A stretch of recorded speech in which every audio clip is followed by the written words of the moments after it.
Oke, yang di TokTok dan yang di YT, saya ada share chart di Igoy, meskipun Igoynya malam hari ini rada-rada. Kepalaku jadi gede. Hah? Nggak salah lihat nih yang nonton 6.000 orang. Ini salah nggak sih?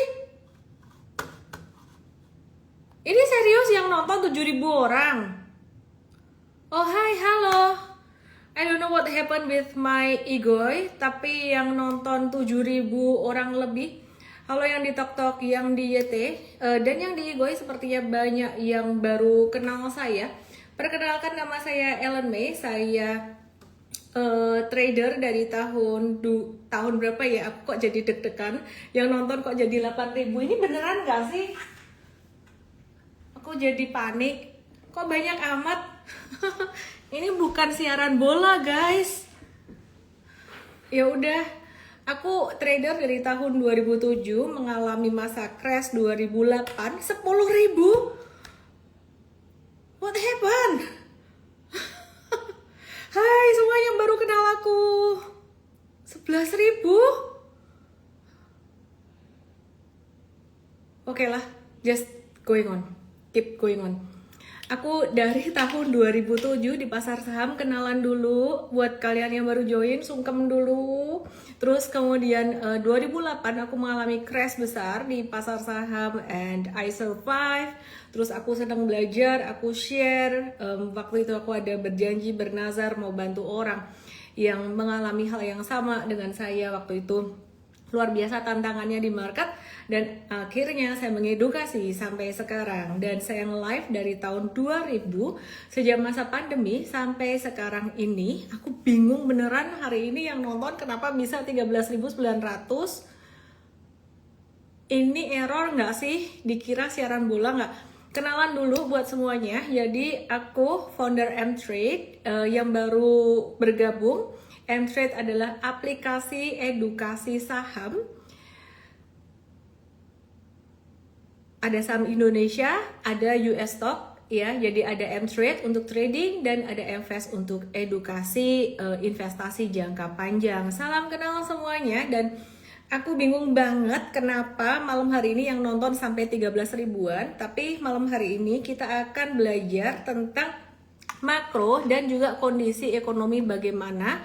Dan izin teman-teman yang udah sehari-hari nonton, aku akan mengulang beberapa hal basic. Karena malam hari ini aku dapat kejutan kayak surprise banget, live-nya yang nonton 12.300. Saham gimana, IHSG gimana, dan apa yang terjadi saat ini aku akan bahas gitu ya. Oke, jadi yang pertama teman-teman semuanya, aku akan bahas IHSG. Ya, jadi IHSG saat ini chartnya agak blur kayak gini ya, tapi intinya sih kalau diperhatiin IHSG itu sebenarnya trennya lagi tren turun gitu ya. Nah, kalau kalian nanya prospeknya bagaimana, prospeknya ya masih tren turun gitu. Jadi pantulan atau kenaikan ini agak blur, jadi aku langsung aja pakai muka aku yang ke zoom out. Ini ya, ada banyak kejutan malam hari ini.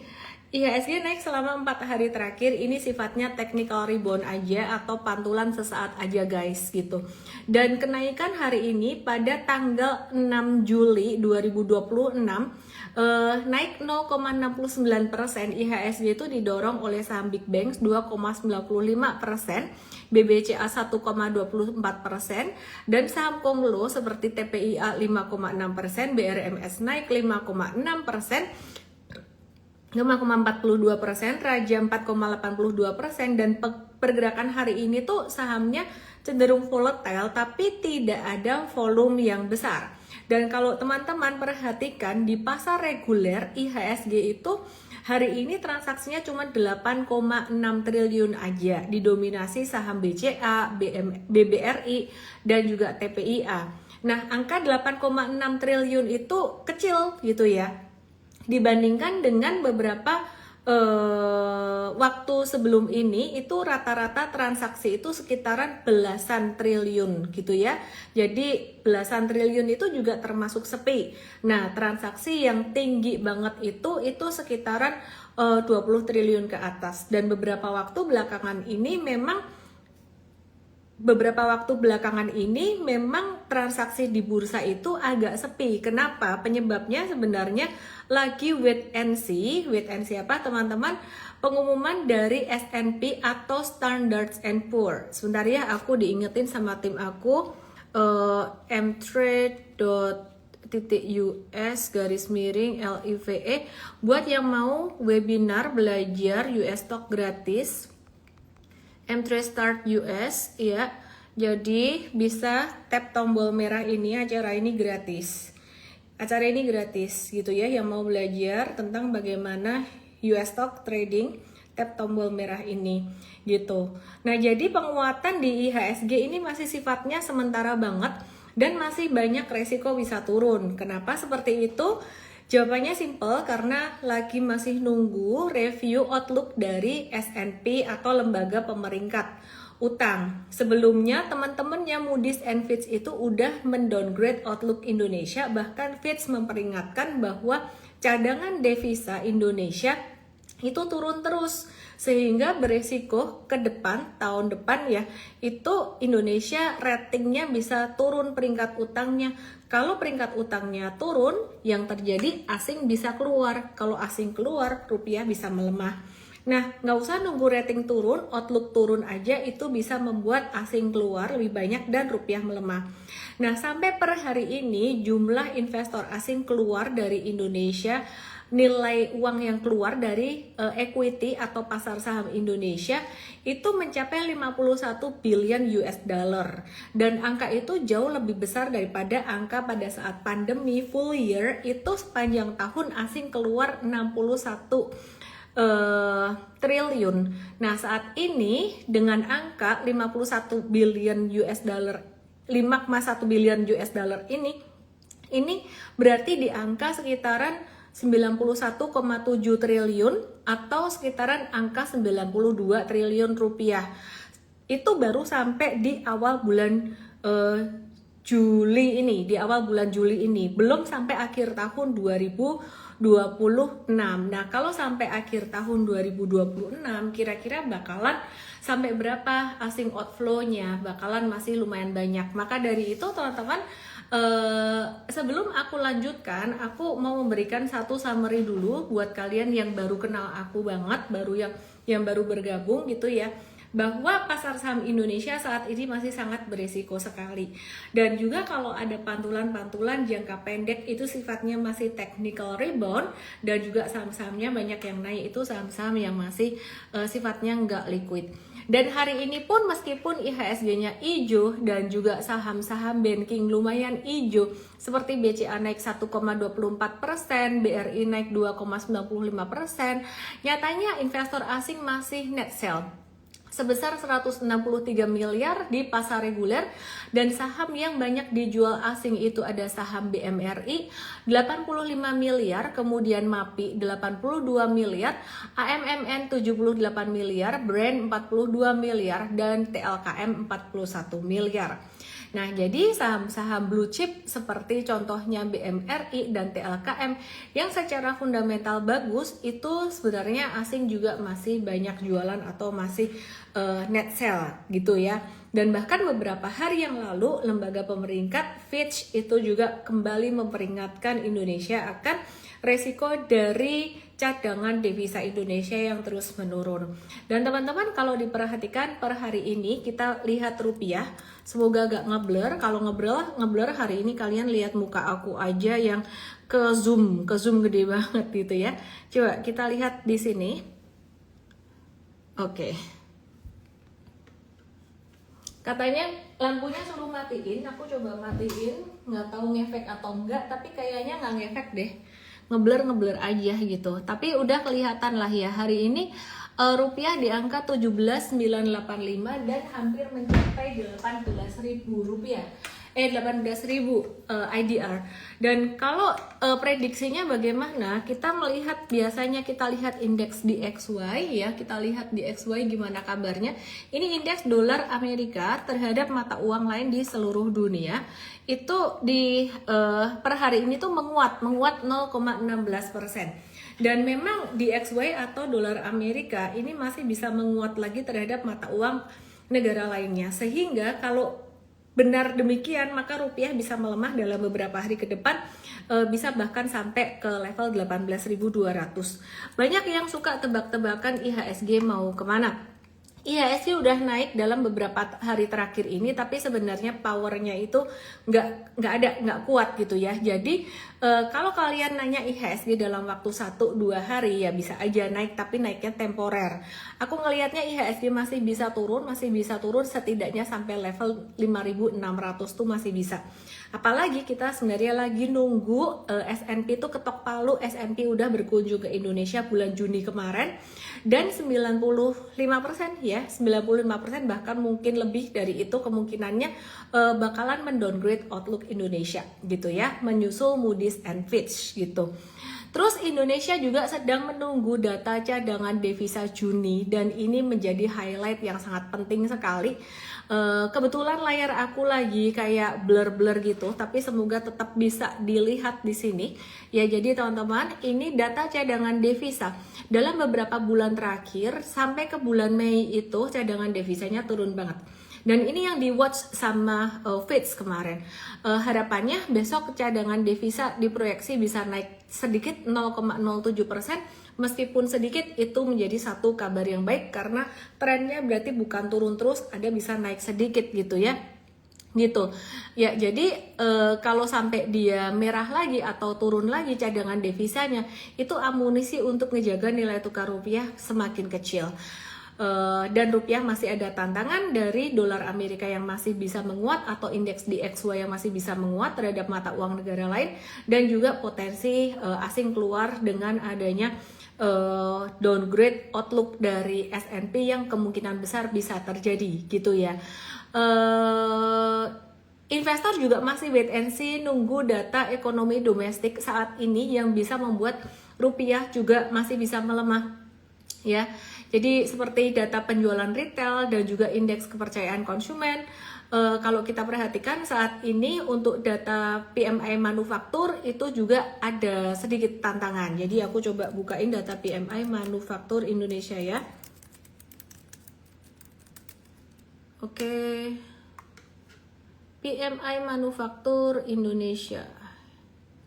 PMI manufaktur Indonesia. Bentar ya, PMI manufacture Indonesia, sabar-sabar.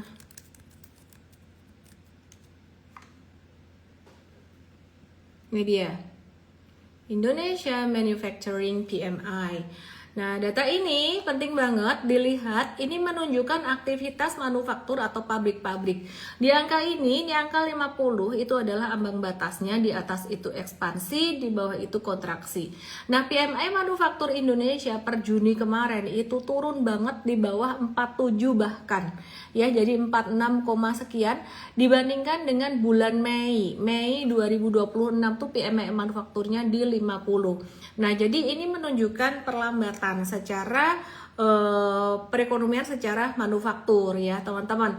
Dan hal itu juga menjadi satu perhatian sebenarnya. Oke, terus kemudian di Indonesia ini kan ada implementasi B50 di 9 Juli gitu ya. Impactnya gimana sih? Harusnya positif terhadap saham-saham CPO karena meningkatkan penyerapan CPO domestik dan mendukung harga sawit bisa naik gitu ya. Harusnya positif untuk emiten sawit, tapi kita lihat coba untuk saham-saham sawit berikut ini gimana kabarnya. Teman-teman semuanya yang pengen belajar, sebenarnya kita lagi di saham US karena di Indo lagi rawan banget ya dengan tantangan dari S&P yang berpotensi mendowngrade outlook Indonesia. Nanti saya akan mix dengan saham US juga ya. Jadi AALI ini juga masih sideways. Kita belum call buy di M-Trade, di aplikasi M-Trade kita belum call buy. LSIP malah tadi gap down, jadi kita belum call buy juga meskipun dia sebenarnya diuntungkan oleh sentimen B50. Nah, ini SIMP dia juga masih sideways. So sorry, chartnya ini agak blur, biasanya nggak kayak gini. Padahal pas yang nonton banyak ya. Dan ini kita juga masih wait and see teman-teman ya, karena kondisinya Indonesia sekarang ini lagi menunggu review outlook dari S&P yang kemungkinan besar diturunkan dari stable menuju negatif. Ini TAPY ada pattern inverse head and shoulders, sebenarnya menarik, tapi sekali lagi kita memilih untuk di Indostok, saham Indo kita wait and see dulu. Dan hal ini juga dikonfirmasi dengan jumlah transaksi, nilai transaksi di bursa dalam beberapa hari terakhir di bulan Juli ini, setelah juga MSCI menggantung posisi Indonesia, nggak turun ke frontier, tapi masih akan diamati terus sampai bulan November gitu. Jadi kalau di bulan November ternyata dinilai nggak konsisten pelaksanaannya, perbaikan-perbaikan yang sudah direncanakan itu, maka di bulan November bisa turun di frontier, meskipun kemungkinannya kecil. Kalau sampai turun ke frontier ya itu nggak bagus. Nah, selama Indonesia masih digantung sama MSCI, asing juga belum akan masuk ke Indonesia. Tapi buat teman-teman yang baru bergabung, saya mau mengingatkan sekali lagi bahwa MSCI itu nggak ada urusannya sama ekonomi Indonesia. MSCI itu memperhatikan tata kelola and governance dari pasar saham atau pasar modal Indonesia. Yang MSCI nggak suka adalah saham gorengan atau saham likuiditas kecil yang bahkan bisa masuk ke MSCI, bid overnya kecil bisa masuk MSCI, sehingga mereka mengharapkan satu transparansi untuk salah satunya jumlah pemilikan saham.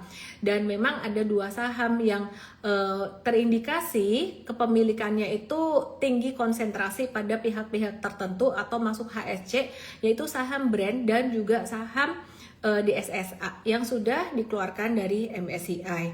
Nah, jadi saat ini Indonesia masih wait and see karena digantung MSCI itu nggak bisa masuk ke MSCI lagi saham-saham Indonesia selama masa digantung ini ya, dan masih dilihat, dinilai apakah akan turun ke frontier atau enggak.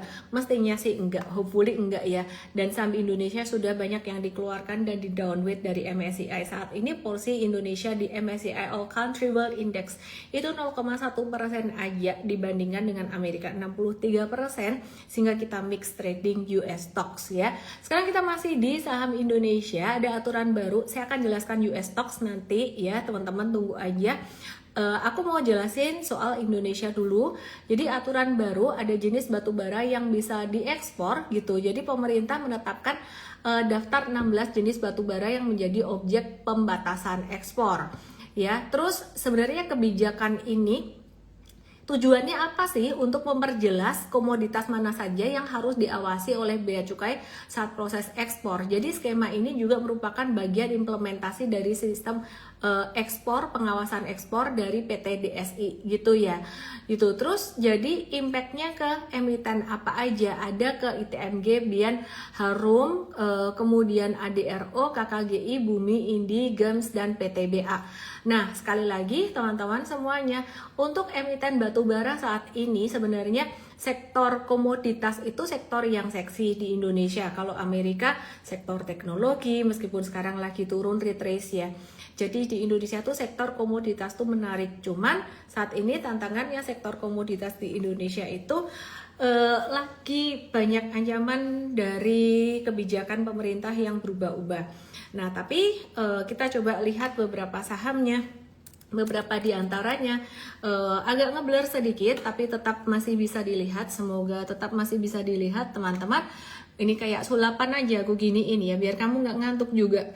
ADI masih sideways aja, dan secara untuk investasi jangka panjang sebenarnya dia menarik, tapi dengan kebijakan pengawasan ekspor melalui PT DSI ada beberapa hal yang menjadi faktor ketidakpastian. Jadi kayaknya wait and see dulu buat AADI-nya, dan juga karena Indonesia masih dalam penantian untuk update outlook dari S&P atau Standard & Poor ya. Jadi mungkin kalian yang pemula mungkin dengarnya MSCI tapi sebenarnya S&P saat ini lebih dinanti, pengaruhnya lebih besar. Nah ini ada saham PTBA di level supportnya 2250.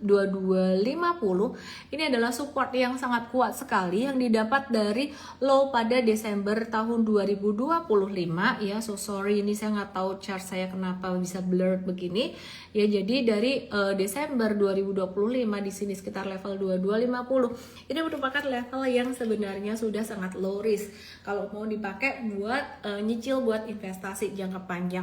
Ngomong-ngomong, beberapa hari lagi PTBA akan bagi dividen dan jangan kaget kalau pas hari ex date-nya dia akan turun ya. Jadi sebenarnya kalau kalian mau beli saham ini buat investasi, belinya pas turun-turun seperti saat ini. Hari ini ada hijau dikit sih, tapi nggak terlalu ngefek gitu. Jangan belinya pas come date. Kalau kamu beli pas come date, besoknya ex date-nya tuh turunnya pasti lumayan gitu ya.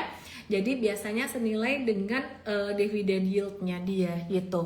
Jadi wait and see dulu teman-teman semuanya gitu. Terus ada perubahan aturan baru Bursa Efek Indonesia untuk papan pemantauan khusus atau PPPK gitu ya. Jadi ini sekaligus mengembangkan mekanisme non cancellation pada perdagangan saham full call auction. Jadi beberapa waktu yang lalu kan heboh tuh ada peraturan tentang full call auction ya.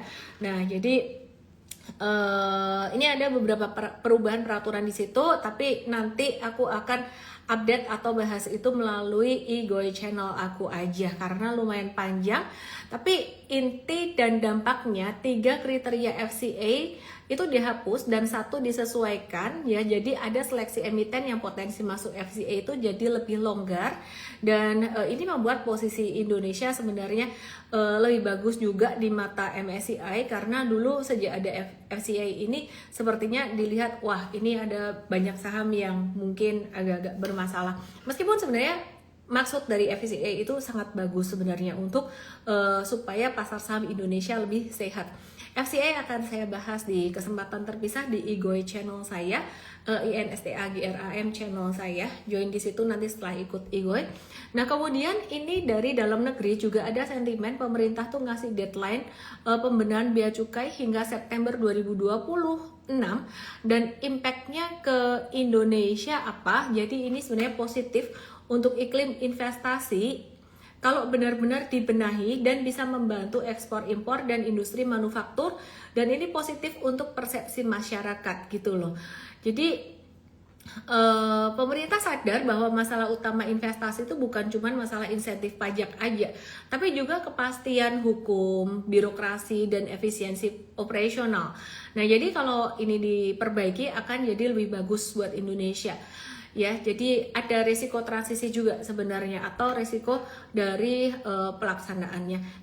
PTBA udah ex-date 23 Juni 2026 yang lalu. Sorry, aku mix up sama tanggal pembayarannya. Tanggal pembayarannya 10 Juli.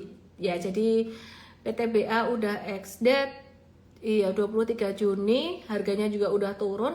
Jadi kalau kamu beli sekarang berarti kamu berharap dividen berarti untuk tahun depannya. Sebenarnya valuasinya juga udah diskon banget sih gitu. Terus pemerintah dan DPR itu mau ngebentuk pusat finansial internasional. Dampaknya apa? Dampaknya bisa menarik investor global milik konsep financial hub seperti Dubai, Singapura atau Hong Kong. Yang dijual tuh bukan cuma lokasi sebenarnya, tapi juga aturan main yang lebih ramah investor.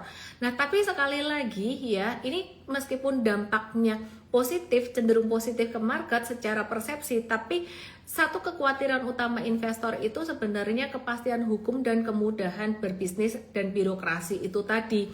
Seperti yang disebutkan oleh lembaga pemeringkat Moody's dan Fitch, yang dimana ketika mereka menurunkan outlook ekonomi Indonesia itu penyebabnya salah satunya adalah ketidakpastian, tingginya ketidakpastian regulasi gitu. Terus rilis laporan keuangan dan Nantara masih mundur dan sangat dinanti oleh market. Terus aku mau bahas sedikit dari saham BUMN, yaitu saham BRIS teman-teman semuanya yang di Tok dan yang di YT. Dan jangan lupa nanti aku mau bahas US stocks karena kita harus belajar diversifikasi di US stocks meskipun saham teknologinya agak turun, tapi saham dari sektor keuangan dan sektor kesehatan itu justru malah lagi bagus. Oke ya. Nah, jadi ini adalah saham BRIS, agak blur sedikit, nggak apa-apa ya. Ini sideways, aku kita melihat di sini memang ada tanda-tanda volume hijau tinggi yang dimana ada tanda akumulasi. Dan BRIS ini ada story-nya menarik bahwa manajemen BRIS itu optimis bisa naik kelas menjadi bank KBMI 4 sebelum 2030 sekaligus menargetkan jadi top 5 Islamic Bank di dunia gitu. Nah, tapi jadi narasi ini memang sudah menarik ya. Udah menarik dari beberapa waktu kemarin sebelum pasar saham Indonesia turun ya. BRIS ini juga dia udah naik duluan bareng dengan BBTN. Lebih ada trennya lah ketika 4 saham big banks itu turun, tapi si BRIS ini masih waktu itu sempat ada tren meskipun kemudian sama-sama ikut turun belakangan gitu. Nah, sekarang waktu sideways-nya juga kelihatan ada tanda-tanda akumulasi sendiri gitu, volume hijau tinggi gitu ya. Jadi caranya BRIS bisa naik kelas itu bagaimana sih jadi bank KBMI 4, yaitu dengan mencetak laba secara konsisten, terus kemudian dengan right issue dan juga merger akuisisi itu bisa berpotensi mempercepat pertumbuhan, tapi harus secara selektif. Ini bukan satu rekomendasi buy untuk saham BRIS meskipun sebenarnya narasinya menarik.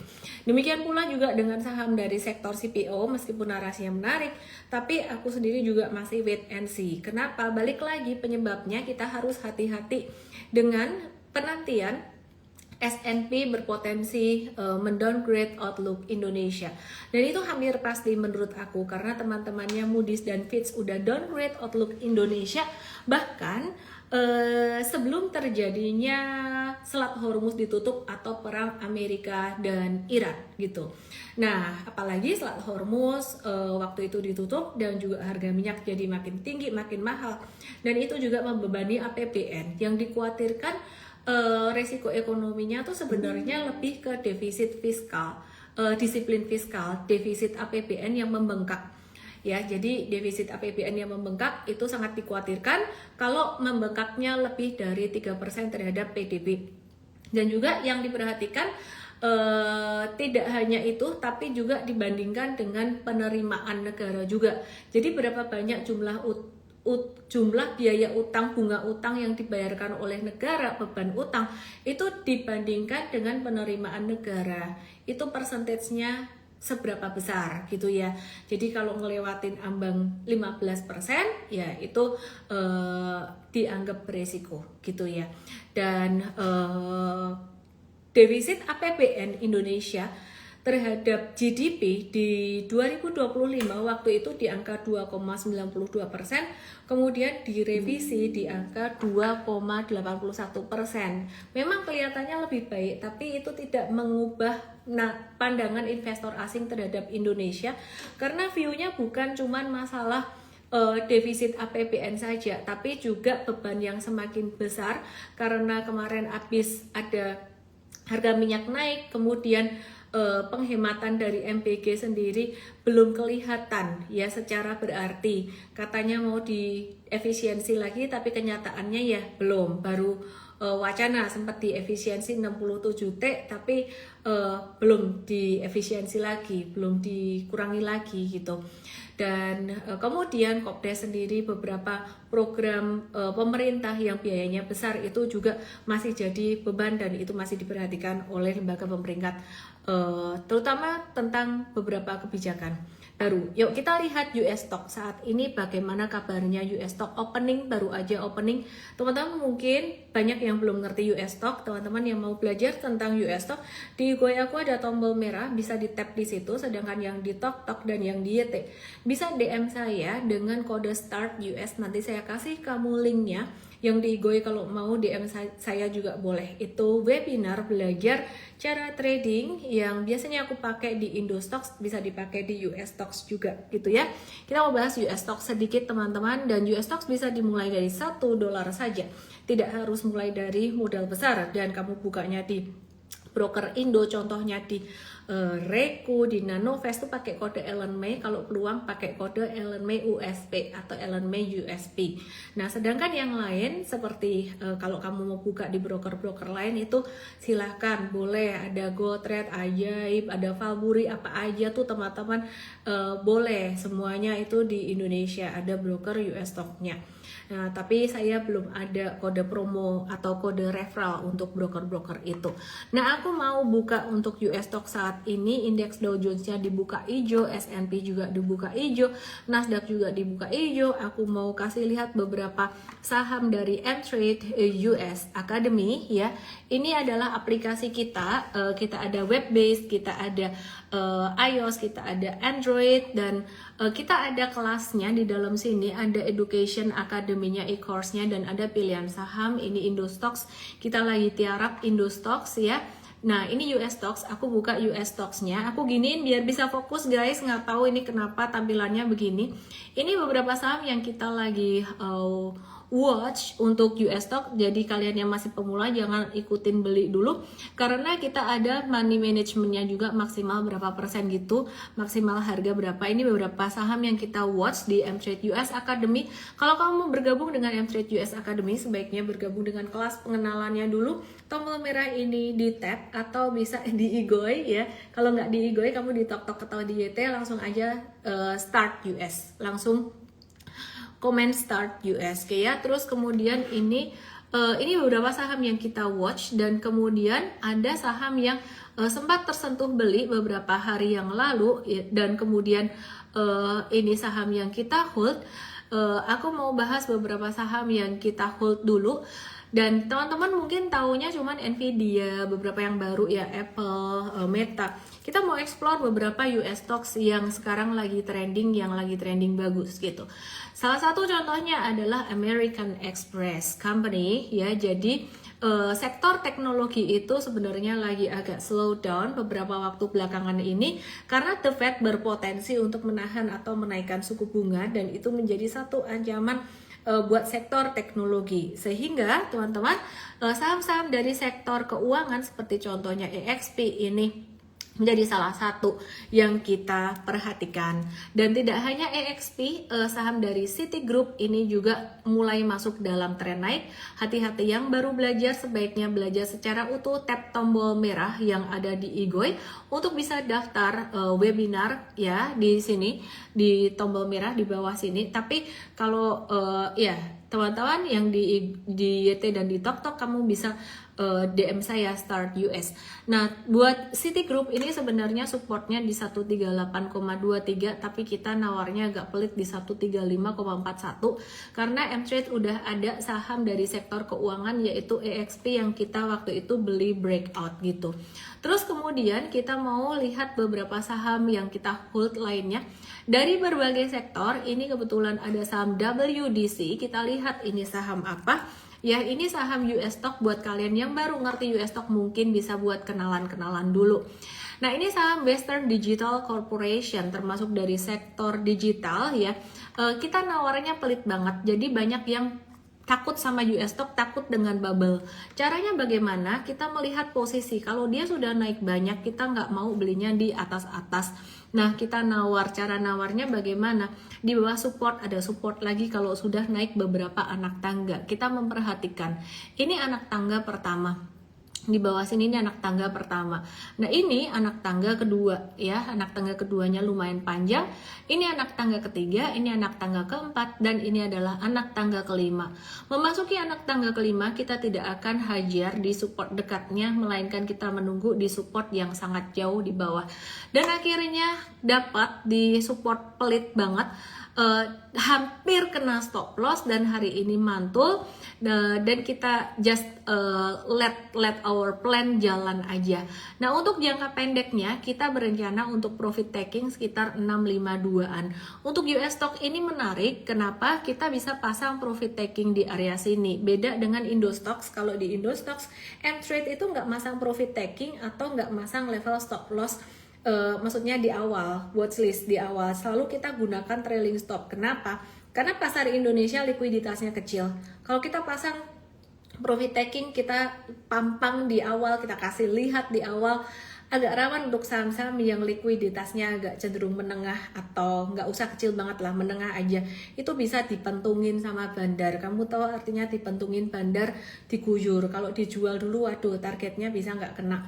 Tapi kalau di US stock, siapalah kita di tengah lautan yang sangat luas sekali itu, bandar yang mau mentungin kita, enggak lah ya gitu. Jadi mungkin market makernya di sana ya size-nya lebih cenderung gede. Jadi kita bisa memanfaatkan untuk saham yang 3 digit di US stock itu, M-Trade cenderung profit taking sekitaran 5-10% rata-rata sampai area itu. Nah, kadang-kadang bisa lebih. Mari kita lihat di sini untuk WDC. Ini dipasangnya di sini, ini lumayan sekitaran 15%-an. Mari kita lihat bisa kena atau enggak dalam beberapa hari ke depan. Kalau sekiranya enggak kena, dia turun, M-Trade bisa juga tiba-tiba profit taking gitu. Jadi kita combine strategi jualnya, tidak hanya pakai target, tapi ada juga sistem yang ngejagain di M-Trade, di aplikasi M-Trade ini otomatis untuk kalau misalkan ada pembalikan arah ya, ada kena trailing stop ya, kita jual gitu. Semoga bisa dipahami. Kalau nggak bisa, belajar dulu basicnya di webinar M-Trade Start US ini, di DM aku Start US, yang bukan di Igoy, yang di TokTok dan yang di YT. Oke ya. Terus kemudian aku akan bahas saham yang lainnya ya, saham yang lainnya masih dari salah satu yang kita hold di sini. Aku mau coba kasih lihat kalian dari sektor yang lain. Nah, mungkin kalian udah tahu lah kalau Google gitu. Nah, ini banyak banget penonton aku yang baru dari entah dari mana kalian datang. Terima kasih sudah nonton saya. Nama saya Ellen May. Ini adalah saham Southwest Airlines Company. Kita udah hampir jual atau hampir profit taking last week gitu. Udah hampir jual, kita dapat di lumayan di bawah pas breakout pertamanya dia, dan kita memanfaatkan penurunan harga minyak. Jadi harga minyak turun. Kalau di Indonesia, aduh sorry banget ini agak ngeblur ya, kalau di Indonesia saham sektor penerbangan itu kan GIAA, tapi GIAA-nya nggak liquid guys, jadi gimana dong. Tapi kalau di US itu banyak banget ya, dan ini masih harga minyak turun kayak gini. Ini sektor penerbangan sangat diuntungkan sekali di Amerika, termasuk juga beberapa emiten ya, seperti contohnya Delta Airlines. Tapi M-Trade ini punyanya di Southwest Airlines Company, dan sekarang udah cuan 2 digit 16%. Kita mau bersiap untuk profit taking. Kemudian yang baru-baru apalagi nih yang bisa diikutin? Saya nggak minta kamu ikutin karena kamu harus belajar dulu. Investasi saham mengandung risiko yang kamu harus pelajari.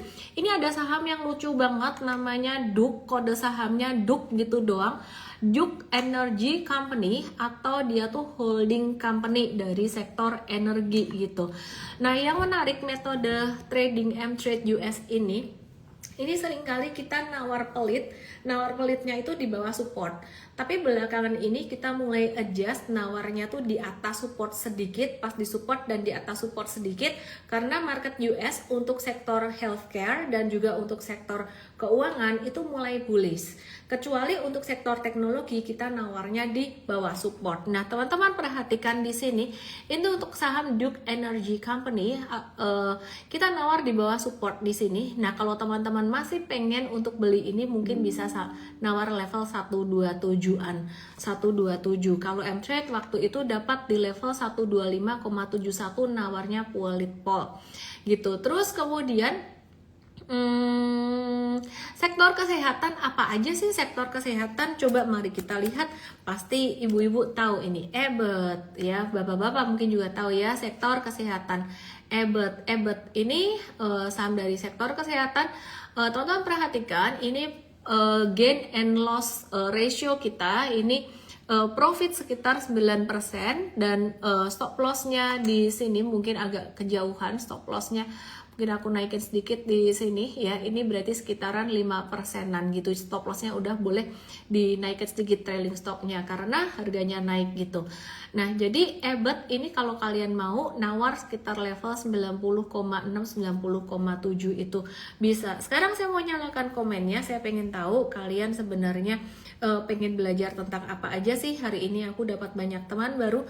Jangan lupa follow aku, IG aku namanya @ellenmei_official, juga TokTok aku gitu ya. Terus buat kalian yang baru mau belajar, saya punya aplikasi namanya Mtrade, bisa di download di situ dan bisa ikutin event kita di situ ya. Atau just tap this red button untuk ikut acara pada tanggal 11 Juli jam 10 pagi Mtrade Start US untuk belajar cara trading saham US. Kenapa nggak saham Indo? Ya ada waktunya, nanti kita akan trade Indo Stocks lagi. Sekarang kita lagi dalam masa penantian S&P bisa mendowngrade outlook Indonesia. Jadi saya juga suka trading di Indo, tapi kayaknya sekarang kita harus hati-hati, wait and see dulu gitu ya. Mesti tiarap dulu. Yang punya saham BBCA nggak apa-apa, tenangkan hatimu. Yang punya saham BRI, BMRI, BNI nggak apa-apa, tenangkan hatimu. Bisa buat investasi jangka panjang. Mulai kelihatan beberapa pertanyaan di sini akhirnya. Saham Ford, Oracle, Exxon, IonQ. Oke, siap komandan. Saham Ford, FORD, Ford Motor Company. So sorry, ini chartnya agak blur, tapi dia udah turun banyak banget. Sebenarnya bisa dipantau watchlist area 12,89 sampai 13. Satu hal yang saya perhatikan untuk saham Ford ini nominalnya terlalu kecil. Harganya sekarang di 13,66. Ini saham yang resikonya lumayan tinggi. Jadi nominal itu pengaruh kalau kamu beli saham yang kalau US tuh aku sukanya di atas 50 lah setidaknya. Sama ya kalau Indonesia di atas 50, tapi kalau di atas 20 oke lah US. Tapi kita melihat juga sebenarnya volume dan juga market cap di US gitu. Nah, itu diajarin di Mtrade US Academy di sini. Di Mtrade Start US kalian bisa belajar juga untuk pemula banget, pengenalan banget gitu. Jadi Ford kesimpulannya jangan dulu kamu beli kalau kamu nggak ngerti cara trading karena nominal kecil resikonya tinggi. Tapi sebenarnya dia udah turun banyak. Kalau memang kamu udah pengalaman bisa nawar 12,89 sampai 13,13. Buat pemula banget jangan dulu. Oke, kemudian saham Oracle, ini Mtrade juga ada saham Oracle, baru aja kita buy di sangat bawah, pelit banget. Ini support kuat banget di level 136, 136-an, 137-an di bawah sini yang kita kotain. Jadi kita mau trading jangka pendek dulu dengan potensi rewardnya tuh dari harga sekarang mungkin sekitar 10%-an, tapi kalau dari harganya Mtrade sekitar 11%-an sampai level 161,35 kita punya potensi cuan. Jadi sebenarnya bukan target tapi potensi cuan gitu ya. Mau amanin cuan kurang lebih di situ buat yang trading jangka pendeknya. Sedangkan stop lossnya di level 135. Aku spill dikit nggak apa-apa ya, Mtraders, aku spill ke teman-teman karena tidak lengkap juga, tidak semuanya gitu ya. Kita generous. Tapi tidak semuanya saya bisa mention untuk saham Mtrade. Exxon ini menarik sebenarnya dan ini nominal lumayan gede. Exxon ini bisa kita watch dan aku mau watch saham ini. Aku mau nunggu saham ini turun di level 513,2. Exxon itu layak untuk di watch ya di 513,2 dan kita akan masukkan ke watchlist Mtrade gitu sampai level 500. Nawarnya kok pelit banget sih, kok nggak di atas aja? Nggak masalah di atas, tapi Mtrade udah punya saham lumayan banyak, jadi kita nawar di 51 berapa nih di garis biru ini 513,2 sampai 500. Terus kemudian Joan nanya saham IonQ, wih lagi diskon, oke. Kalau mau lebih aman nawar 45,45, tapi sekarang juga udah support gitu. Tapi mau nawar lebih aman juga nggak masalah. Kita akan watch untuk saham IonQ juga ya. Pastinya kalau nge-watch saham IonQ, teman-teman ini saham kuantum sama seperti temannya ini QPTS kalau kalian mau watch tunggu pas retracement. Sekali dua uang agak beda dengan IonQ dan QBTS, ada saham IBM atau saham International Business Machine Corporation, ini ada kuantumnya juga, yang ini lebih blue chip dan resikonya lebih rendah.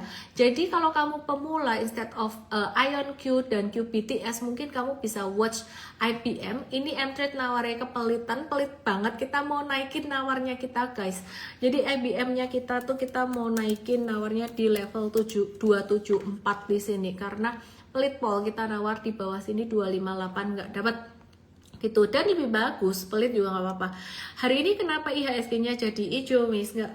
Jadi kamu jangan terlalu mikirin IHSG hijau merah. Yang penting kamu perhatikan itu sebenarnya foreign flow. Asing itu hari ini masih net sell, dan nilai transaksi bursa per hari ini tuh seperti yang aku bahas di awal banget tadi, itu di 8,6 triliun rupiah saja di pasar reguler. Jadi masih harus sangat berhati-hati teman-teman, jangan cuma ngelihat hijau merah doang gitu ya. Oke, terus kemudian sebenarnya US stock ini ada beberapa sentimen, tapi sudah dibahas di dalam US briefing. Jadi kalau kamu ikut layanan kita, layanan US Academy yang setahun punya, itu kamu dapat tidak hanya e-course-nya ngajarin strategi, terus ngajarin mekanisme trading US stock, pajak apa segala macam tuh ada dibahas. Terus kamu dapat US briefing setiap hari 6:30 sore. Itu ngebahas saham US lebih lengkap, lebih detail lagi gitu. Nah, M-Trade Indonesia itu pagi siang juga ada briefingnya, tapi sekarang kita lagi wait and see dulu. Mau izin tanya prospek soal saham IPO, Miss? Aku kalau IPO, aku nggak main IPO karena kalau IPO di Indonesia kamu ngelihat aja underwriternya siapa, underwriter yang biasanya sahamnya ara-ara, ya udah itu kamu trading sehari 2 hari cuan bungkus. Tapi kalau di US pun saya juga nggak main IPO, contohnya kayak SpaceX kemarin, aku akan nunggu dia chartnya lebih stabil dulu. Dan per hari ini SpaceX itu chartnya juga masih belum membentuk pattern yang aku mau gitu. Jadi memang udah mulai kelihatan supportnya di level 150-an, tapi masih wait and see. Percuma C, udah kabur semua sisa teman lama CC. Iya, teman lama aku kamu ya, Verizon. Ya ini masih lumayan banyak yang masih mau belajar. UNH LLY Miss, big capnya healthcare mau, oke. United Health Group International uptrend juga guys, tapi ini udah ketinggian, jadi kayaknya tinggal ngehold aja gitu ya. Terus kemudian jadi resikonya mungkin ya mungkin bisa untuk trading jangka pendek tok. LLY ini juga udah uptrend ya, jadi mungkin tinggal ngehold aja. Kemudian ada yang bagus juga kayak Moderna, itu sempat breakout beberapa waktu yang lalu. Terus kita juga nawar pelit gak dapat di awalnya, nawar pelit di bawah sini, terus kemudian kita ganti ke sini. Jadi teman-teman nggak usah takut ya sama sektor teknologi. Sektor teknologi ketinggian ya duitnya akan muter ke sektor yang lain gitu ya. Big banks-nya saham US tuh apa contohnya ya? Contohnya adalah Bank of America, BAC. Bank of America, nah BAC Bank of America pun juga sudah uptrend banget gitu. Jadi kita ada di AXP, di saham sektor keuangannya gitu. Abbott apa you think udah mulai uptrend? Tadi aku bahas Abbott, ya Abbott mulai uptrend, udah mulai uptrend. Iya lo Blur, I'm sorry Blur. Terus kemudian Miss beli saham US tuh beneran nama kita yang jadi pemilik share ya? Kayaknya nanti kamu join edukasinya aja. Dengan kamu bergabung di komunitas kita, kamu tap tombol ini, nanti kamu ikut satu acara M-Trade Start, aku ngajarin tentang metode, terus pertanyaan-pertanyaan lain kamu bisa dijawab sama broker US Stocks yang bekerja sama dengan kami di acara terpisah seperti saham US dari nol. Oke, terus kemudian saham Indo, Bumi, BRMS, MBMA, Bufamis loncat hari ini. Menurut aku bukan loncat tapi technical rebound saja. Dan harus tetap memperhatikan makro kalau di Indonesia ya. Blur mak kameranya hoona, STX ngeblur. Oh iya ngeblur, aku juga bingung kenapa kameraku ngeblur. Iya, jadi STX masih bisa turun, wait and see dulu. Ini breakdown kayak gini, jangan buru-buru ya. Seagate Technology, hati-hati dengan saham teknologi. Hai Miss Ellen, saya pemula tapi mendengar kalau Miss lebih condong ke saham US dibanding Indo. Jadi saya lebih baik pilih akademi yang mana? Saya tidak condong ke US. Saya itu trader Indo dulu malahan. Tapi kondisi saham Indo saat ini kita harus berhati-hati. Kenapa? Karena kondisi makro dan tantangan dari S&P yang potensi downgrade outlook Indonesia. As soon as Indonesia membaik, kita akan trading saham Indonesia lagi. Dan hal yang sama juga akan saya lakukan kalau US stocks-nya lagi crash atau tidak baik, kita juga akan tiarap di US stocks seperti itu. Tapi saat ini US stocks-nya kebetulan masih ada saham-saham yang bisa naik gitu, seperti contohnya dari sektor healthcare dan sektor keuangan, sehingga kita sementara ini tradingnya US stock gitu ya. Jadi saya masih trading Indo stocks juga, tapi nanti nunggu situasi. Oke ya, pilih akademi yang US stock. Tapi kalau kamu mau tahu akademinya kayak apa, kamu ikutin aja webinar tanggal 11 Juli jam 10 pagi itu untuk pengenalan dulu. Oke, terus HP-nya coba di restart biar gak blur. Oke, siap. Target bagaimana? Ya, betul sekali nih, sambil menunggu Indonesia membaik, apa salahnya kita coba dulu di US stock, apalagi modal kecil. Ya, TGT target ya, target. Blur. Target breakdown guys, ini kena stop loss, M-Trade kena stop loss hari ini, jadi jangan dulu, wait and see dulu ya. Oke, pengumuman S&P kapan ya Miss Wala? Ya itu yang tidak pasti. Ketidakpastian itu yang membuat banyak investor justru malah ragu gitu. Buat teman-teman baruku, aku nge-live Senin sampai Jumat jam 8 malam di Igoi, di YT, dan di TokTok. Dan yang di Igoi ada chartnya, meskipun malam hari ini ada sedikit kendala teknis, ngeblur. Jangan lupa teman-teman, kalau aku day to day gini live jam 8, aku kan ngebahas market dan makro.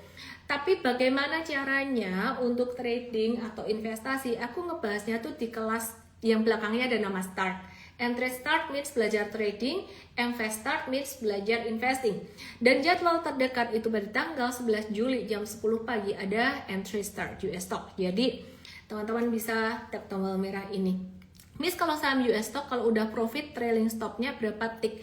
Kita ada dua metode. Jangka pendek tuh kita pakai automatic profit taking ya. Jadi di 1-2 resisten terdekat. Yang jangka menengah itu kita murni pakai trailing stop gitu. Nah terus kalau yang trading itu kita nggak pakai berapa tick, tapi kita ngelihat lebih ke gimana ngomong ya, pattern intraday-nya tuh jebol gitu. Ini udah agak teknis sih sebenarnya. Oke, terus Netflix dan MA. Hati-hati dengan saham teknologi ya. Jadi kayak Micron gini saya nunggu lebih diskon lagi. Netflix seingat saya lagi downtrend banget. Sebentar, NFLX. Netflix lagi downtrend banget, jadi wait and see dulu aja gitu ya. Inflasi BPS sudah naik di atas konsensus, jadi neraca dagang defisit setelah 74 bulan surplus. Gimana Miss? Balik lagi, nunggu S&P, udah itu aja dulu ya. Jadi wait and see itu. Citigroup tadi aku udah bahas, masih kita tunggu retracementnya juga gitu ya. Itu aja teman-teman semuanya. See you tomorrow jam 8 malam. Jam 8 malam ketemu lagi bersama saya. Kalau kayak gini kan semangat, yang nonton banyak, tiba-tiba teman barunya banyak. Jam 8 malam, see you tomorrow di M-Trade, di Igoi Live aku. Jangan lupa follow aku dan tap tombol merah ini atau DM aku Start US buat ikut webinar M-Trade Start US Sabtu jam 10 pagi. Dadah! So sorry nggak lama live-nya malam hari ini karena aku risih dengan chart aku yang ngeblur. Aku mau fix ini dulu supaya besok nge-live sama kamu udah lancar jaya. Dadah! Thank you so much. Nama saya Ellen May ya. Salam kenal ya, founder M-Trade. Ara Bobo. Thank you. Sehat-sehat selalu Bu Jo dan semuanya.